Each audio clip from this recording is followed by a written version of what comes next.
कक्षा 9वीं वाले विद्यार्थियों को हिंदी सब्जेक्ट से यहाँ पे मैं प्रश्न बता रहा हूँ। तो चलो देखते हैं। तो देखो यहाँ पे इकाई 1 है प्रेरक प्रसंग, ठीक है। तो 3 अध्याय को यहाँ पे ऐड किया है। तो इन तीनों अध्यायों में से जो जो प्रश्न इंपॉर्टेंट है उन सभी को देखेंगे, ठीक है। तो वस्तुनिष्ठ प्रश्न में देखो कौन कौन सा प्रश्न है। तो यहाँ पे पहला प्रश्न है, सही विकल्प चुनकर लिखिए। जीवन नहीं मरा करता है कविता के रचयिता है। तो यहाँ पे आपको उत्तर लेना है गोपाल प्रसाद नीरज को लेना है, ठीक है। किसको लेना है? गोपाल प्रसाद नीरज जो है जीवन नहीं मरा करता है कविता के रचयिता है। इसके बाद लूट लिया माली ने उपवन, लूटी न लेनी लेकिन गंध फूल की पंक्ति में अलंकार है। तो यहाँ पे आपको क्या लेना है? देखो यहाँ पे रूपक रूपक 2 बार आ गया है, जबकि रूपक 2 बार नहीं होना चाहिए। एक तो श्लेष होना चाहिए अलंकार और एक रूपक, ठीक है। तो यहाँ पे श्लेष तो नहीं दिया है, लेकिन ओरिजिनल आंसर क्या होगा? श्लेष होगा, श्लेष नाम नहीं है, ठीक है। नेक्स्ट देखते हैं, गुल्ली डंडा कौन से देश का खेल है? तो गुल्ली डंडा जो है ये भारत का खेल है, क्योंकि देशज लैंग्वेज जो बोलते हैं वो भारत में बोलते हैं गुल्ली डंडा, ठीक है। तो भारत आ जाएगा यहाँ पे। इसके बाद खेलों का राजा, खेलों का राजा भी गुल्ली डंडा को ही कहते हैं। तो यहाँ पे क्या आ जाएगा? गुल्ली डंडा आ जाएगा, ठीक है। गया को लेखक ने कौन सा फल खिलाया? तो अमरूद यहाँ पे आएगा। उत्तर क्या लेना है? अमरूद लेना है, ठीक है। चलो, लेखक एवं गया भीमताल से कौन सा फल तोड़कर लाते थे? तो सॉरी, फल बोल रहा था, फूल ना, फूल तोड़कर लाते थे। तो ये इसका उत्तर आप लोग देख लेना, ठीक है। इसका उत्तर मुझे नहीं मिला। चलो आगे देखते हैं। 20 साल बाद लेखक उसी कस्बे में बनकर पहुंचा, इंजीनियर बन के पहुंचा, ठीक है। इंजीनियर अधिकारी बन के पहुंचा, तो इंजीनियर यहाँ पे उत्तर लेना है आपको। तेत्सुको कुरोयानगी का जन्म कहाँ हुआ था? तो ये जापान है, ठीक है, जापान लेना है आपको। तोतो चान पुस्तक किस भाषा में लिखी गई? तो तोतो चान जो पुस्तक है ये जापानी भाषा में लिखी गई, ठीक है। चलो आगे देखो। इसके बाद है, तोतो चान ने पेड़ पर चढ़ने के लिए चौकीदार के छत पर से लाया। तो क्या लाया? तो यहाँ पे तिपाई सीढ़ी लिखा है ना, सीढ़ी लाया, ठीक है। सीढ़ी लेना है यहाँ पे, तो तिपाई सीढ़ी लेना है। और ऐसा इन्होंने क्यों किया? क्योंकि जो यासुकी चान है ना वो पोलियोग्रस्त है, मतलब पोलियो बीमारी है, तो मतलब विकलांग है, ठीक है। इसीलिए विकलांग पेड़ में नहीं चढ़ सकते, पेड़ में चढ़ाने के लिए उन्होंने सीढ़ी का प्रयोग किया, ठीक है। तो यहाँ पे क्या आ जाएगा? सीढ़ी आ जाएगा। यासुकी चान तोतो चान से कितने वर्ष बड़ा था? तो 5 वर्ष लिखना है यहाँ पे, ठीक है। 5 वर्ष बड़ा है। आप लोगों को मैं एक सजेस्ट करूँगा, सजेस्ट क्या करने वालों मैं बता देता हूँ, ठीक है। आप लोग ना हमेशा हिंदी में क्या पढ़ा करो? हिंदी में सारांश पढ़ा करो, क्योंकि सारांश में सारे प्रश्नों का उत्तर रहता है। मुझे जब इन प्रश्नों का उत्तर ढूंढना था ना, तो मैंने क्या किया कि मैंने सारांश को पढ़ा, क्योंकि इन सभी का उत्तर गाइड के किसी भी पन्ने या किसी भी जगह में ढूंढ लो नहीं मिलेगा। कहाँ पे मिलेगा? सारांश में। मैं जैसे ही मैंने सारांश पढ़ा, ये सारे टॉपिक ऑटोमेटिकली क्लियर हो गया मुझे, ठीक है। क्या कहना चाहता है मुझे पता चल गया। तो आप लोगों को मैं सजेस्ट करूँगा कि आप लोग सारांश पढ़ा करो, क्योंकि सारांश में सारे प्रश्नों का उत्तर रहता है। चलो आगे देखते हैं।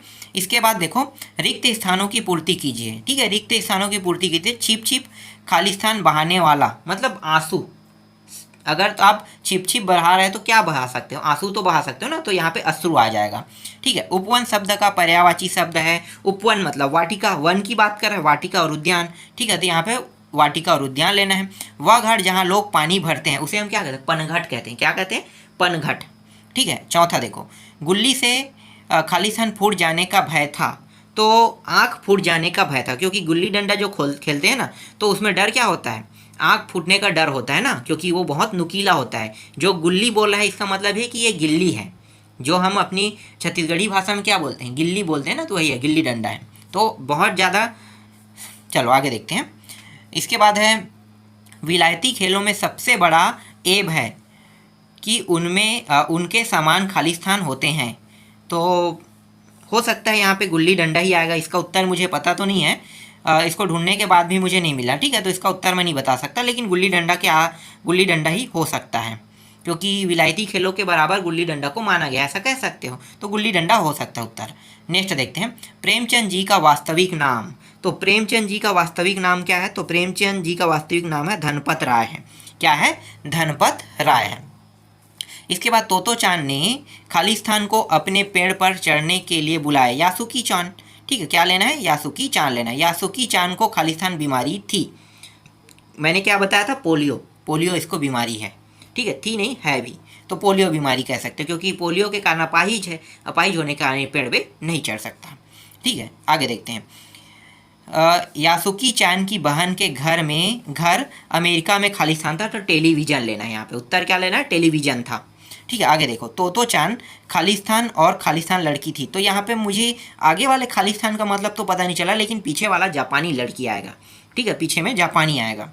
अपूर्ण अनुभव खालिस्तान पुस्तक का अंश है, तो अपूर्ण अनुभव जो है ना वो तोतो चान, ठीक है, ये तोतो चान से लिया है और इसका नाम रख दिया अपूर्ण अनुभव नाम रख दिया है, तो इसका ओरिजिनल बुक क्या है, तोतो चान है।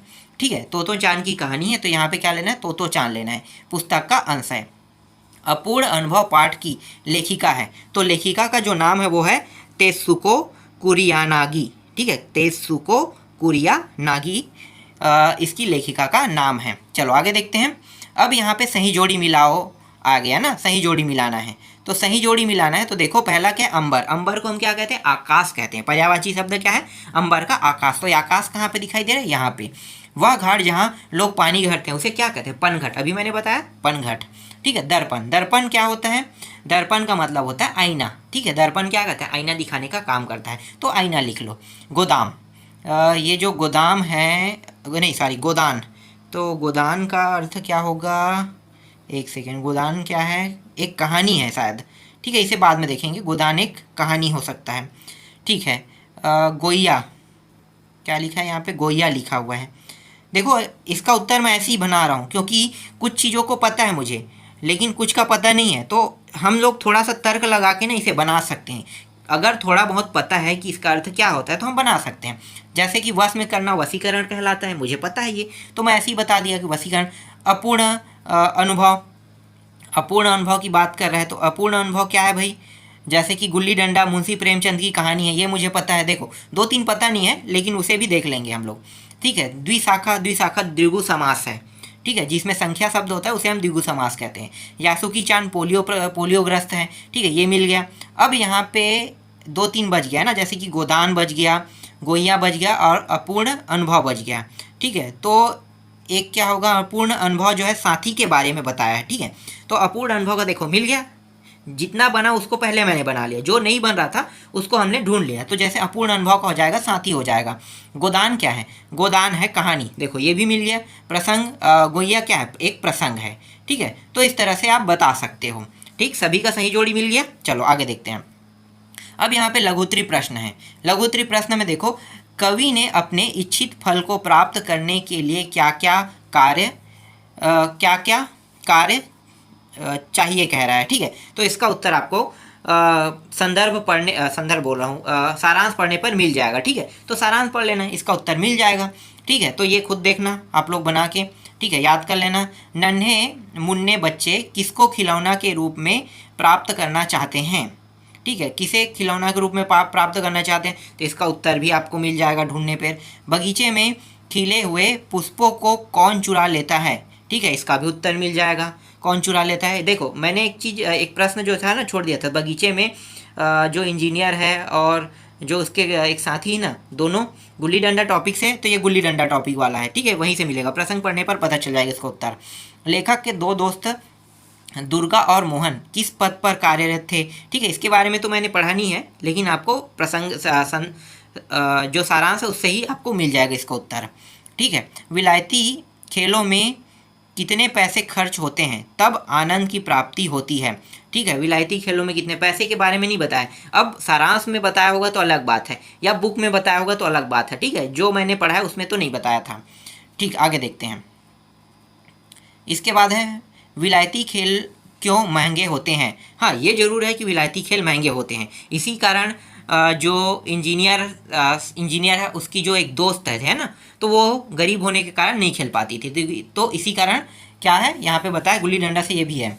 तोतो चान ने यासुकी चान को पेड़ पर चढ़ाने के लिए किन किन चीज़ों का जुगाड़ किया। ठीक है, जैसे कि उन्होंने सीढ़ी लाया। ठीक है, तो ये चीज़ आपको बताना है।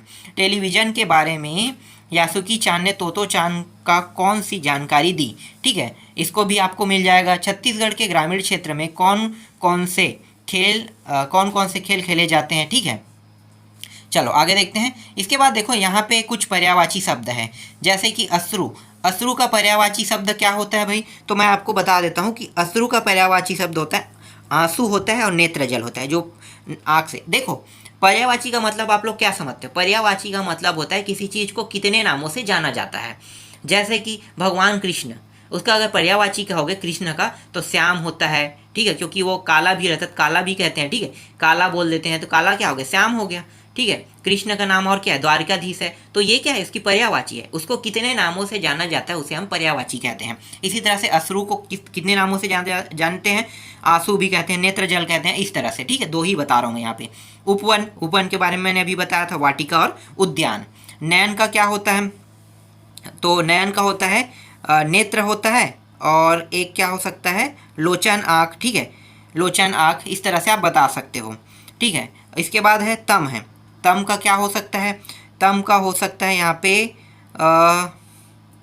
तम का अतुल्य अनोखा, हाँ ये हो सकता है, अतुल्य अनोखा हो सकता है, ठीक है। चलो आगे देखते हैं। इसके बाद प्रत्यय किसे कहते हैं? पन, पन, वाला, ता, इन शब्दों का प्रयोग करके नवीन शब्दों का प्रयोग करें, ठीक है। बहुत आसानी से बना सकते हो। जैसे कि पन है तो पानी, पन, पन लगाना है, ठीक है। प्रत्यय किसे कहते हैं? तो प्रत्यय पीछे में लगने वाले को प्रत्यय कहते हैं, और आगे में लगने वाले को क्या कहते हैं? उपसर्ग। उपसर्ग के पीछे में लगने वाले को प्रत्यय लगाते हैं, प्रत्यय कहते हैं। जैसे कि, ठीक है, चलो इसको देख लेना, ये मिल जाएगा। द्विगु समास किसे कहते हैं? द्विगु समास के बारे में उदाहरण तो दिया था ना, द्विशाखा, तो उदाहरण में लिख देना उसको। अब द्विगु समास किसे कहते हैं? तो ऐसे ही मैं बता देता हूँ। जो संख्या आधारित समास हो उसे हम द्विगु समास कहते हैं, ठीक है, ठीक है। जैसे कि यहाँ पे देखो, दशानन है, पीताम्बर है, लंबोदर है, त्रिलोचन है, दस मुख, इन शब्दों में कौन सा समास है? तो इन सभी में मैं बता देता हूँ, सभी में बहुब्रीहि समास है। मुझे पता है तो मैं बता रहा हूँ, ठीक है। सभी के सभी में क्या है? बहुब्रीहि समास है। चलो दीर्घोत्तरी देखते हैं। दीर्घोत्तरी प्रश्न में देखो, क्या जीवन में असफल होने पर व्यक्ति को कार्य करना छोड़ देना चाहिए? अपने विचार दिए, अपने शब्दों में लिखना तो नहीं, क्योंकि 1000 बार हारने के बाद पूरी जीवन में एक बार ना जीत मिलता ही है, ठीक है। इसलिए असफल होने के बाद भी व्यक्ति को हार नहीं मानना चाहिए, ठीक है। समझ में आ गया? तो मैंने एक सिंपल अपने शब्दों में विचार दे दिया। ये अपने शब्दों में विचार देने के लिए, तो मेरे शब्दों को आप लिख सकते हो। क्रिकेट, हॉकी, फुटबॉल जैसे अन्य खेलों ने आज विश्व स्तर पर ख्याति प्राप्त की है। ऐसी स्थिति में हमें अपने ग्रामीण क्षेत्रों में खेले जाने वाले खेलों को नज़रअंदाज करना चाहिए। अपने विचार लिखे नहीं करना चाहिए। क्यों? क्योंकि हम बचपन से उसी खेल को खेले। जैसे गिल्ली डंडा की बात कर रहे हैं, तो क्या गिल्ली डंडा को नज़रअंदाज कर देना चाहिए? नहीं, ठीक है। तो ये आपको बताना है, क्योंकि वो हमारा देशज खेल है, इसलिए हम उसे नज़रअंदाज नहीं कर सकते, और उसे खेलने में बहुत ही आनंद की अनुभूति होती है। इस तरह से आपको लिखना है उत्तर, ठीक है। ये भी अपने शब्दों में लिख सकते हो, क्योंकि यहाँ पे लिखा है अपने विचार लिखिए, कह रहा है। शारीरिक एवं मानसिक रूप से कमजोर व्यक्ति को किसी कार्य को करने के लिए प्रेरित करना चाहिए या हतोत्साहित करना चाहिए।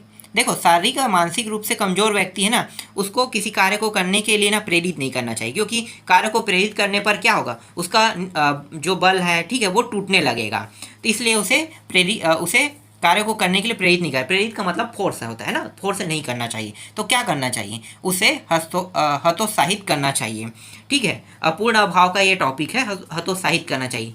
उसके अंदर इच्छा को जागृत करना चाहिए, ठीक है। तभी वो क्या करेगा? उसके मन में भाव प्रकट होगा, फिर उस काम को करने की इच्छा पैदा होगा। हाँ, मैं कर सकता हूँ, मैं कर सकता हूँ, तो वो कर सकता है। तो इसीलिए यहाँ पे हतोत्साहित विचार लिखना है, ठीक है। आगे देखो, 20 साल बाद जब लेखक उस कस्बे से लौटा तो क्या क्या परिवर्तन हो गया? परिवर्तन क्या होगा? 20 साल बाद जाएगा तो वो इंजीनियर अधिकारी बन गया, यही तो परिवर्तन हुआ है, ठीक है। चलो आगे देखते हैं। निम्नलिखित शब्दों के पर्यायवाची शब्द लिखिए। जैसे कि अश्रु है, अश्रु को क्या कहते हैं? आंसू, नेत्र जल कहते हैं। व्यर्थ का क्या होता है? अनुपयोगी होता है, अनपेक्षित होता है। गगन का क्या होगा? आसमान, आकाश, ठीक है। बहुत सारे होते हैं, लेकिन दो ही बता रहा हूँ। नयन का क्या होगा? लोचन, आँख, ठीक है। चांद का क्या होगा? चंद्रमा, चंद्र होगा, ठीक है। इसी तरह से उपवन का होगा वाटिका, उद्यान। प्रयत्न का क्या होगा? कोशिश है, कोशिश का क्या होगा? प्रयत्न, और उपाय होगा। तम का क्या होगा? तम का अतुल्य, अनोखा होगा। और यहाँ पे कश्ती है, कश्ती का क्या होगा? नौका, नाव। पुष्प का क्या होगा, फूल और कुसुम होगा। ठीक है, आगे देखो। गुल्ली डंडा एक ऐसा भारतीय खेल है जिनके लिए अधिक पैसे खर्च करने की आवश्यकता नहीं पड़ती है। अपने आसपास परिवेश में प्रचलित ऐसे खेलों की सूची बनाइए कह रहा है। ठीक है, तो ऐसे खेलों की सूची बनाना है। तो गुल्ली डंडा के अलावा ऐसे कितने खेल हैं जो अपने आसपास में खेलते हैं, जैसे कि गुल्ली डंडा खेलते हैं, हमारे भारत देश में खेले जाने वाले के बारे में बताना है। तो जितने भी छोटे मोटे खेल हैं, जैसे कि फुगड़ी होता है, ठीक है, इसको बता सकते हो, लड़कियों द्वारा खेले जाते हैं। ठीक है, गुल्ली डंडा एक हो गया। तो गुल्ली डंडा जैसे कितने खेल हो सकते हैं तो सोच के बता सकते हो आप किस समय में किस खेल को खेलते हो। ठीक है, ये भारत में खेले जाने वाले की बात कर रहे हैं ना। ठीक है, और प्रचलित खेल तो बहुत सारे हैं। चलो आगे देखते हैं। वर्तमान समाज में ग्रामीण क्षेत्रों में भी परंपरागत खेलों के प्रति आकर्षण क्यों कम हो रहा है, विचार कीजिए। ठीक है, विचार करना है। तो वर्तमान समय ग्रामीण क्षेत्र परंपरागत, हाँ क्यों, ठीक है, क्यों कम हो रहा है, क्योंकि हम विदेशी खेलों को अपना रहे हैं, इसीलिए क्या हो रहा है, हमारा जो देशज खेल है वो कम हो रहा है। समझ में आ गया। जैसे कि हम क्रिकेट खेलने लगते हैं, हमें गिल्ली डंडा खेलना चाहिए तो हम क्या करते हैं, क्रिकेट खेलते हैं। उदाहरण में बता सकते हो। इस तरह से फुटबॉल खेलने लगते हैं। ठीक है, ठीक है, चलो आगे देखते हैं। ठीक है, यहाँ पे कंप्लीट होगा। इसके बाद इकाई 2 आता। तो चलो इकाई 2 को अभी मैं रोक रहा हूँ। आपको सारे प्रश्नों को उत्तर मिलते जाएगा। जैसे मैं बता रहा हूँ वैसे ही आपको क्या करना है, याद कर लेना है। ये सारे के सारे प्रश्न मोस्ट IMP प्रश्न है। ठीक है, ये अर्धवार्षिक पेपर में भी, अर्धवार्षिक पेपर के लिए भी इंपॉर्टेंट है और वार्षिक पेपर के लिए भी इंपॉर्टेंट प्रश्न है।